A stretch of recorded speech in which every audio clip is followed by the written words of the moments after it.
welcome to the regular meeting of the Tupelo City Council for October the 3rd, 2023. At this time, we're going to have an invocation by Lynn Bryan, and then I will lead us in the Pledge of Allegiance. Would you please stand? Let us pray. Our Father, thank Thee for Thy many blessings. Keep us from harm. Guide us and teach us to be true to each other, ourselves, and Thee. Amen. If you would face the flag. Attention, salute, pledge. I pledge allegiance to the flag of the United States of America and to the republic for which it stands, one nation, under God, indivisible, with liberty and justice for all.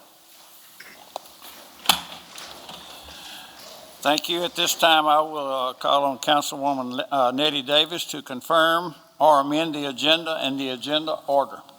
Mr. Chairman, I move that we would confirm and amend the agenda and the agenda order. Second. A motion and a second. All in favor? The agenda is approved. Proclamations, recognitions, and reports agenda. Proclamations. We do have one proclamation that's for Pimlico Day, and I would like to invite Brady Davis up here to read this proclamation. Brady.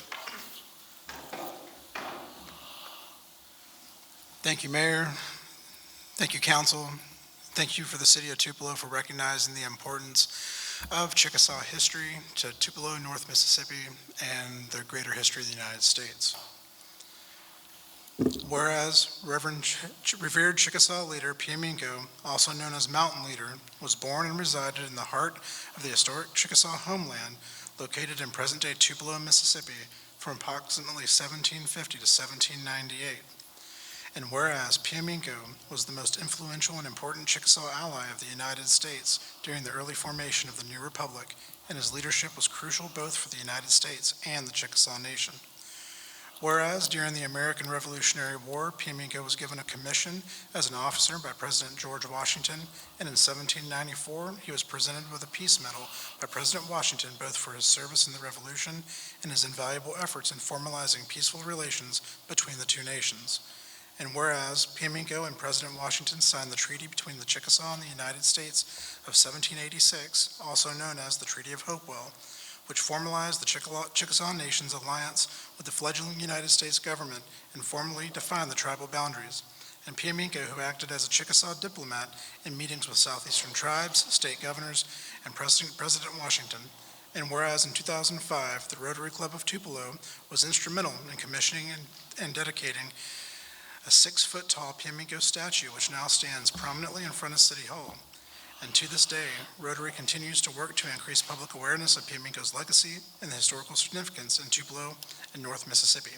And whereas in 2008, the Chickasaw Nation proclaimed the second Monday in October as Pimlico Day to be celebrated annually in perpetuity, and Pimlico is recognized as a seminal figure in the history of Tupelo and Northeast Mississippi.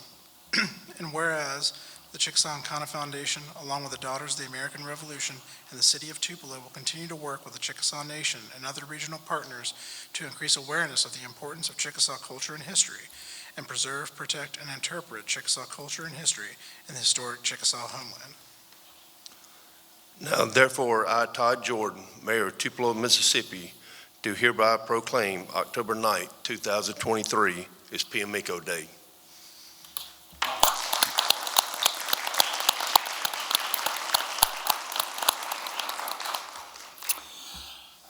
Recognition of Girl and Boy Scouts. I don't think we have any here today. Employee recognition. Yes, we have a few. Michael West, come on up.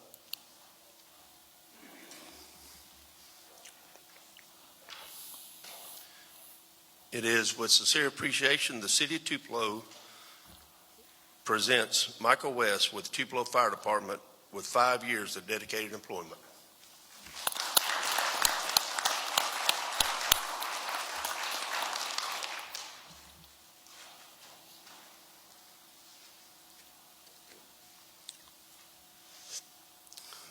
With sincere appreciation, the City of Tupelo recognizes Davey Estes with the Tupelo Fire Department for 25 years of dedicated employment.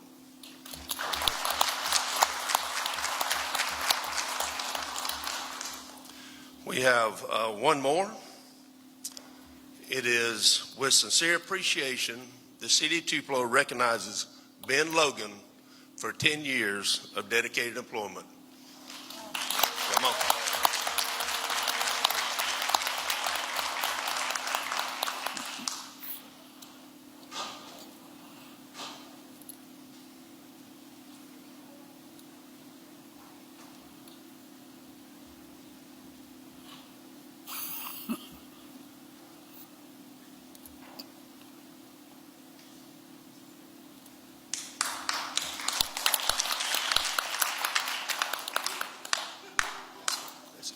Public recognitions, Ms. Davis, we'll start with you. I would like to thank everybody for being supportive of our Community Fall Festival, which was very successful. We had a very good turnout, and each year it gets better and better. So thanks for all of the different agencies in the city who helped support it, especially Park and Recreation and the city of Tupelo, the administration. I would like to mention that we will have two other festivals in our city. One will be in East Tupelo this month, and one will be in Haven Acres, which I'm sure our other councilman will mention this. But we hope you can be supportive of all of these events that we have in various areas of the city. Mr. Brown.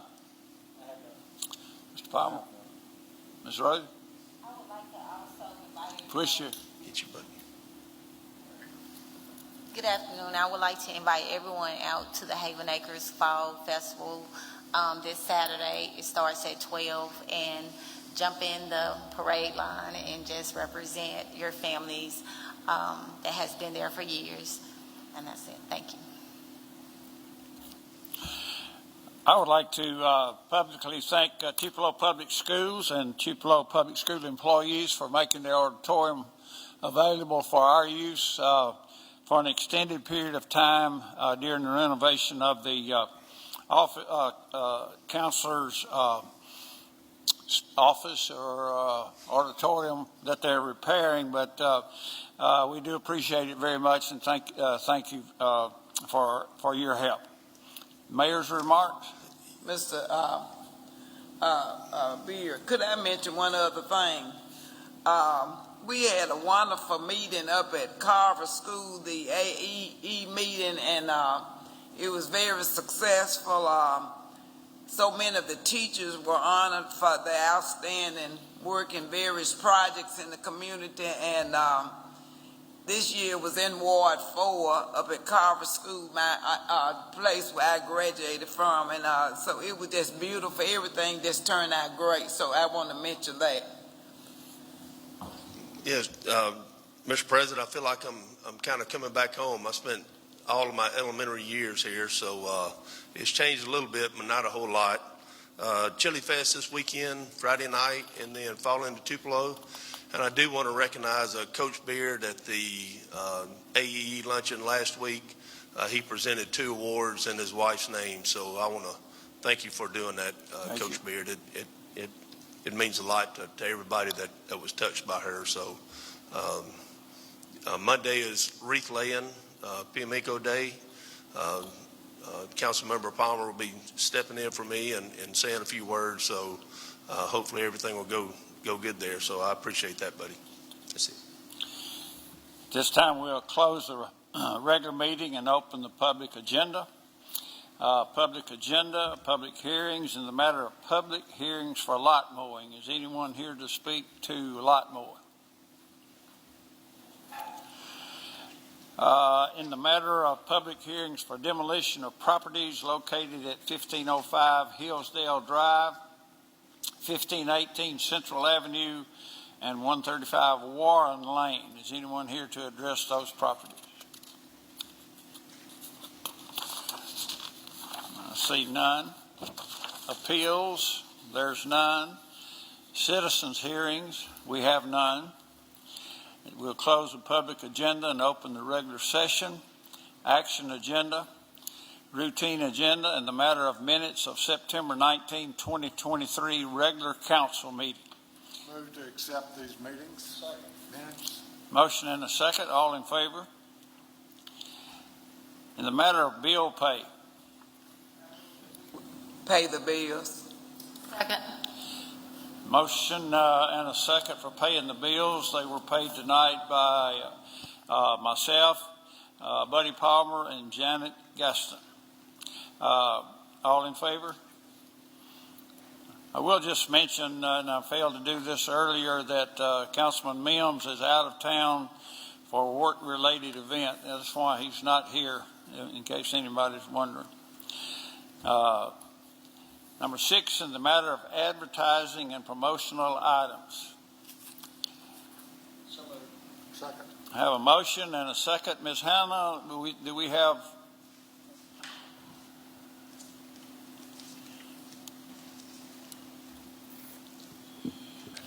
Sorry. For the 2 festivals that was just mentioned, I believe Ms. Davis referred to the Haven Acres Festival as well as the Canal Street Festival. Both of those we're asking for $2,500 each for various vendors to help make these events happen. With your approval, we'll make sure that these expenses get paid. Thank you. Any discussion? All in favor? In the matter of municipal compliance questionnaire. So moved. Second. Motion and a second. Ms. Hannah? Yes, each year we are required to answer this municipal compliant questionnaire. We are actually required to answer it and place it before you for approval and then spread it in the minutes. And it's just several different sections of compliance that we're required to follow, and you want your answers to be yes to this. And ours were yes. Yes, sir. All in favor? Thank you. Thank you. In the matter of appointment of Montgomery Berry to the Police Advisory Board from Ward 1. Moved. Second. A motion and a second. Do we need anyone to discuss that appointment? I will just let you know that he has had the background check and has passed, and he has already been to one meeting just to make sure he wanted to attend. And Okay, he you. did. Thank you, Don. All in favor? In the matter of appointment of Stephen Coons to Police Advisory Board from Ward 5. Move that we approve this appointment. Any question? He also has his background check and is good to go. All in favor? Can I say something about Stephen? Sure. He's in my ward. He's our kind of an acting president of our neighborhood association. He is a great person. He's already had he's gone to the police school, correct? He'll be a very, very good person to put on the police advisory board. Thank you. We voted on that already. Okay.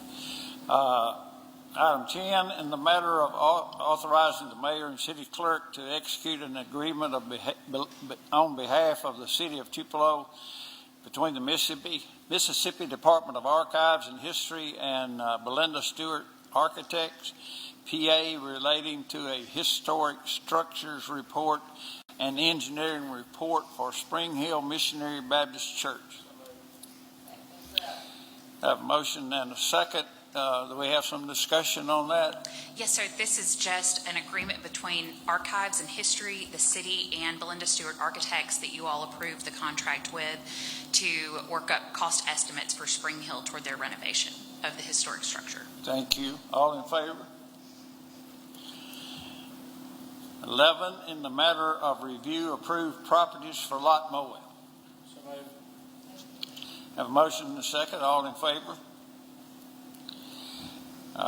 In the matter of review approved properties for demolition. So moved. Have a motion and a second. You want to speak to that one? No, I was here in case you have questions. Any questions? Hey, Mr. President, could we get, Will you turn your mic on, Yes. Councilor? can we get the list of all the approved properties for demolition and like the status of them to Missy? Because I know that some of them have been resolved and we didn't have to tear them down.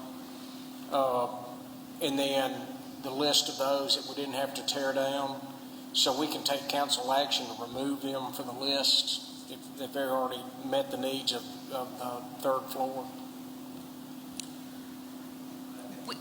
Yes, we can do that. Oftentimes, those are resolved after. Sometimes the council approves those for demolition. But if that happens, we can certainly come back and then let you guys know beforehand if they're resolved before we bring them to you. Thank Yes, you. sir. So I didn't hear all that you said, but if we approve a property for demolition and it's not demolished, you do bring it back and take it off the list? We will let you all know, and we'll have that removed from the list. Yes, sir. I guess, Ben, I would ask, do we Yeah. need to take action That's to the will of remove the it council. if it hadn't been demolished, since we approved it for demolition? We'll take that up at the next blight review meeting. We'll take that up at the next blight review meeting, and the ones that have been worked out and were not demolished, we'll get back here to with a solution to that, if it is a problem. Thank you. All in favor? 13, in the matter of review, approve the lien resolutions for unpaid lot mowing invoices. Second. Motion and a second. Do we have any question? All in favor? 14, in the matter of review, approve lien resolution for unpaid demolition cost of 1100 Chapman Drive. So moved. Do we have any questions about that property? All in favor? Thank you. Saves you some time.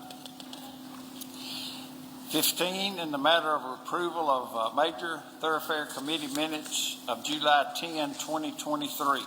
Move to approve these minutes. Motion and a second. Any questions or discussion? All in favor? 16, in the matter of approval of Major Thoroughfare Committee meeting minutes for August 14, 2023. Move to approve these minutes. Did you get a second? Second. All right, we got a motion and a second. Any discussion? All in favor? 17, in the matter of rejecting reverse bid number 2023-045 PD for EOD robot. I move we reject the bid. Second. Motion and a second. John? Yes. We had a bid go out for an EOD robot. This money came to us from a grant. We're asking that you reject the bids. We had 2 recommendations, and neither one of them meet the specifications. Both of them miss it by at least 8 marks. Any questions? All in favor? 18, in the matter of approval of United States Marshal Service Mississippi Task Force addendum order. I move that we would approve the addendum order. I have a motion and a second. John again. We have a memorandum of understanding with the United States Marshal Service. We have 1 police officer that is a task force officer with the Marshal Service. They have asked us to sign an addendum to that MOU. The federal government is slowly coming around to allowing body cameras to be used on operations, and this would set forth their policy for us to utilize a body camera when we're working with them. All in favor? 19, in the matter of approval, proposed change order 1 for Van Buren Drainage Improvements, ARPA 2023-032 PW. Move we approve the change order. Second. Have a motion and a second. Chuck? Yes, sir. This is a change order we're asking for. It revises the contract pay items and quantities. It does not change the scope or the price. It's still going to be $373,513. Any discussion? All in favor? 20, in the matter of contract approval, Enville Road widening project bid number 2023-022 PW. Move to approve this contract. A motion and a second. Chuck again. Yes, sir. We brought the bid to you a couple weeks ago, and this is just the contract portion of it. Asking for approval, please. Any question? All in favor? 21, in the matter of bid approval 2023-041 PW City Hall generator labor and materials. Mr. President, I have a point of order on that. I just passed out or had y'all circulate an order on that, and we'll need to make some of those findings in writing. But other than that, Chuck can tell us what's going on. Are you ready for me now? Yes. Yeah, we had 4 bidders this is for the generator for City Hall. We had one out of Birmingham was lowest bidder, but was not the best bidder. The engineer has asked us to recommend the best bidder, which is Liberty Electric out of Nelson, Mississippi, as to award the contract to them, because the other ones did not meet the specs. They missed it by 2 marks, as Mr. Qualcomm said. And that's pretty much it. If you got any questions, I'll be glad to. Any questions for Chuck? All in favor? In the matter of award of bid number 2023-044WL for B&B Sewer Outfall SRF.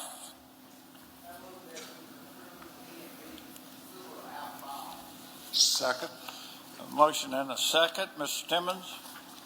Yes, B&B Outfall Line was one of our major projects in our SRF funding program.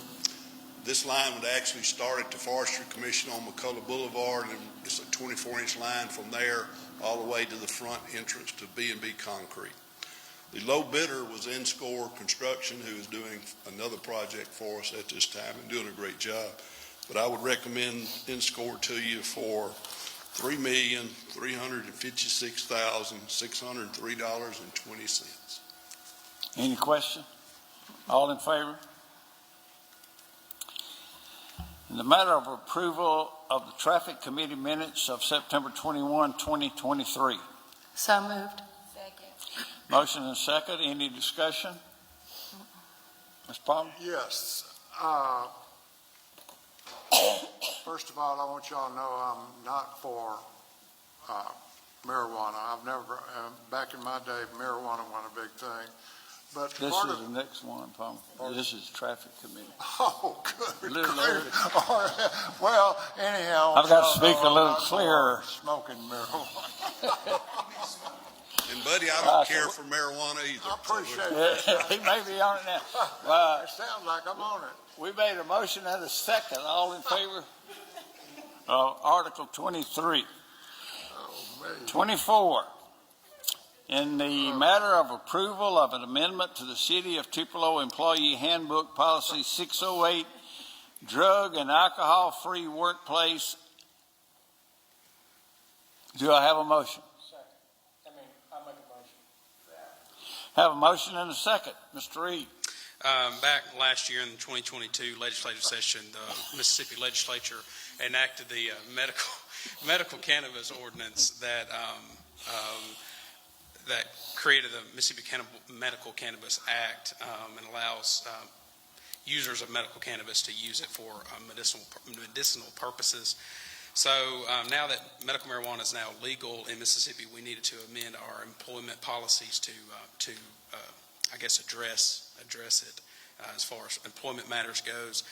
As far as this proposed amendment, this would be a zero tolerance policy for city employees, which would mean that no city employees could use medical cannabis, whether on or off duty. This is primarily a matter of liability for the city, especially for those city employees that are carrying firearms, that are climbing ladders and bucket trucks and driving city vehicles. The second amendment to this policy would be the implementation of mandatory random drug test. And Mr. Palmer, I think this is what you want to speak to. Well, I know y'all think I'm own marijuana or something now, but the 608-1 medical cannabis is the question I have. It's, you know, I've got some questions about that. I do believe that medical cannabis or marijuana could be a great medical prescription that you could absolutely use for pain, for a lot of things. I believe that. I think I've got a medical girl right here that agrees with me. So I kind of, I'm not sure I can support that. It is legal in Mississippi. I think that maybe we should go back and look at that. There are a lot of injuries. There are a lot of, I do know that if I got down in a situation that I could not function at all, and I had a legitimate doctor prescribe medical marijuana, I would take it. And I think medical marijuana is probably less dangerous than some of the drugs we're taking now or being prescribed now. So I don't know, and I appreciate the way y'all did that, but I don't know. There's got to be some exceptions to that. And you know, I'm taking a little heat on some ads on TV now, so don't go back to your churches and say that I'm for marijuana, smoking marijuana. But medical marijuana, there's just a lot of things that are not known about. It could be the biggest medical explosion forever. I really believe it could be. So anyhow, Well, I won't be able to support this at this time. I understand, and if I may address that, I will say that, you know, we did work over the course of a couple of months trying to formulate some kind of a system that would allow us to balance employees' needs, health needs versus the city's needs to make sure that the public stays safe. And ultimately, it was just chose that it would probably be too difficult at a personnel level to try to manage a system like that. So this is the proposal. Thank you. Sure. Excuse me. Janet's first. Oh, Rose, I didn't see you raise your hand. I'm sorry. I do think a by needs basis for each person is in order. I would rather see the medical marijuana be used way more than some of the opioids and other drugs that are out there, and they have found way worse things to be smoking than marijuana. So I too won't be supporting it. Janet, your next. Could you tell us a little bit what are the alternative measures or ways that y'all talked about?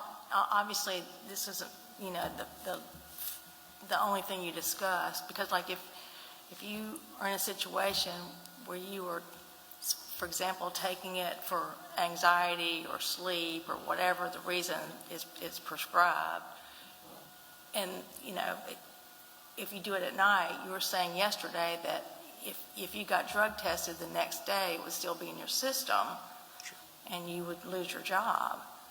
If that's the only way you can keep your job is by taking this medication, was there not an alternative way that you felt like would work? Well, ultimately, this position and proposal is based on, like I stated earlier, the exposure of the city. For example, anytime a city employee is involved in a traffic accident in a city vehicle, for instance, one of the first things that is done is we send that employee, if they're not severely injured and they have to go to the hospital, of course, and seek medical care, the first thing is that they be given a drug test. And if at any point in that drug test it shows up that they may be under the influence or have an illegal substance in their body, then that becomes a critical piece of litigation if we get sued on that. And so that's the center point of the proposal, is that to not be bogged down at a personnel level, that trying to manage, the HR department having to manage, well, who can use medical cannabis and who cannot, and taking the place of a physician almost. The proposal, though, is just that to avoid any potential exposure and liability, that we just make it a zero tolerance policy. But would it be illegal if they have the card and they're is not prescribed is not the right technical term, but they're certified to use it? Because it's my understanding, and Mr. Quokka can clarify, if you were pulled over and you have that card and you have the substance in your car, then it's okay. Yeah, so there are specific provisions in the Mississippi Medical Cannabis Act that exempt employers from having to allow employees or, allow an exemption for employees to their personnel policies from being able to use medical cannabis. And that's explicitly written, that we do, that employers or public or private employers, whichever one, don't have to create an exemption for their employees. So from that aspect, we're not in any illegal trouble. Ms. Nettie?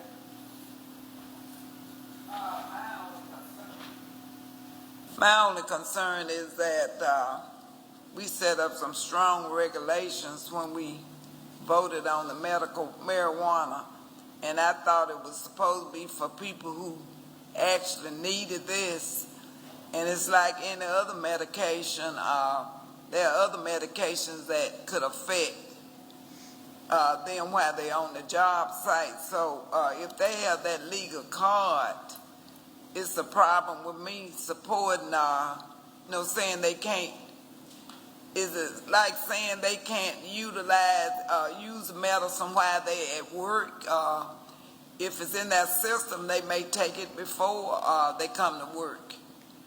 And so, look like to me we need to evaluate that, because we've set up some real strong restrictions, and it's only supposed to be for those who really need it by recommendation from a doctor. So I have a concern about that also.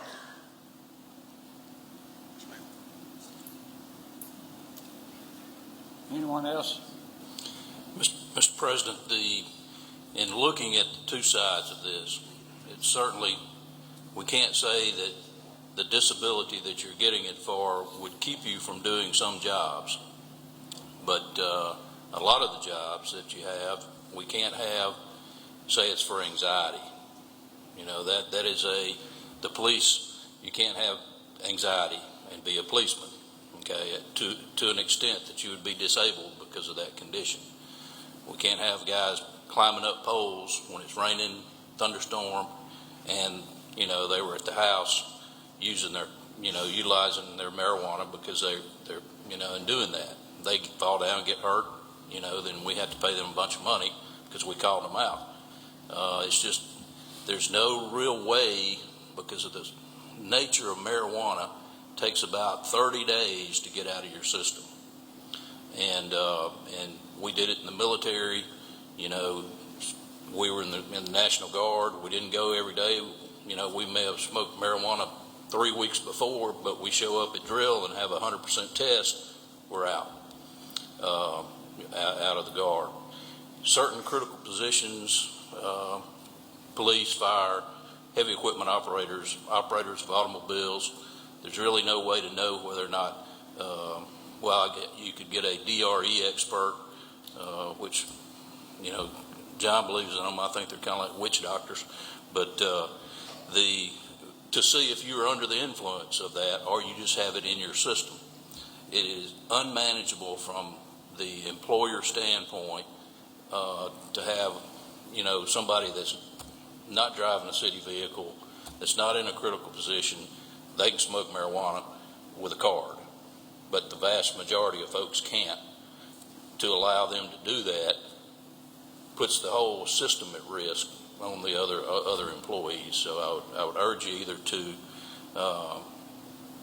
pass this or to at least let's table it and come back and talk about it, because we don't need to go forward, until we get it all resolved. My suggestion, who made the recommendation? Lynn, do you want to consider removing it and tabling it for more study? think that I'll make a motion that we table this item and take it up in our next study agenda so we can further discuss it. And plus Chad will be here also. Yeah. I second that motion. We got a motion and a second to withdraw the first motion and table this item for further discussion. A motion and a second. All in favor of amending that? Okay. I think that's. I think we didn't do service yesterday when we met to discuss the item, Stephen, and I apologize to you for that. From our standpoint, we should have paid more attention when we were discussing that bill, and I don't think we fully understood it. 25, in the matter of an order authorizing the conveyance of certain real property located at 1112 Chapman Drive to the Neighborhood Development Corporation. So moved. Exactly. Who made the motion? We jumped that in the second. Ms. Nettie, you make the second? Yeah. I'm sorry, a motion in a second. Mr. Reed. Yeah, this is a parcel of property over on Chapman Drive, which is just south of Jackson Street, in the area of the NDC development that they're currently working on.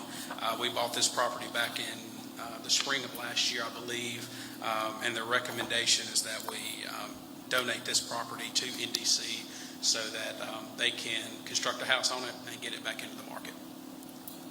Any question about this property? All in favor? At this time, we'll close the regular session and look at the steady agenda, which we do not have any items. Executive session, Mr. Ben, do we have any items? No, Mr. President. So I would call for a motion to adjourn. So moved. Motion and a second. All in favor?